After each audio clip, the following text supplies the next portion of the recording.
أول تعليق من عمرو أديب بعد فوز الأهلي على الزمالك. يخرج عن شعوره بعد ضياع الدوري. بس قبل ما نبدأ في المشاهدة ياريت نصلي على النبي محمد عليه أفضل الصلاة والسلام. وفضلا وليس أمرا الاشتراك بالقناة. أول تعليق من عمرو أديب بعد فوز الأهلي على الزمالك. ويخرج عن شعوره بعد ضياع الدوري، وبيقول قطعوا أملي، ربنا ينتقم منهم حرام.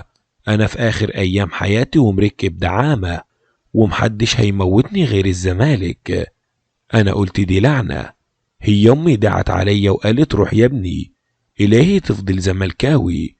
كل مرة أتأثر نفس التأثير واتضايق نفس الضيق. أنا قلت مش هشجع الزمالك، وارجع تاني أشجع الزمالك ويتحرق دمي. هي فرقة نحس، لأن الزمالك اعتاد دائما على تلقي هزائم مهينة من النادي الأهلي، معقبا زي النهاردة كده نتغلب 3-0، ومرة قبل كده برضه 3-0، ومرة 4-1، ومرة 6-1. واللي بيضايقني في مباريات الأهلي الهزيمة المرة، بس الزمالك دي لعنة. وأمي كانت داعية عليا. تعبنا بقى في إيه بجد مش فاهم. النادي متبهدل، وأكيد فيه سبب وفيه حاجة غلط.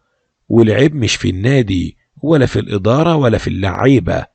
العيب إني زملكاوي ومتعذب. أنا إنسان محب للحياة، وفي آخر حياتي ومركب دعامة، خلاص مش ناقصة. أنا كده هروح أشجع الأهلي، على الأقل يمكن أعيش لي 2 سعيد. أنا طفحت من الزمالك، طول عمره بيخسر، عمره ما فرحنا. وبكده يبقى انتهينا من الفيديو. وفضلا وليس أمرا الاشتراك بالقناة وتفعيل زر الجرس علشان نقدر نوصل لكم كل جديد. والسلام عليكم ورحمة الله وبركاته.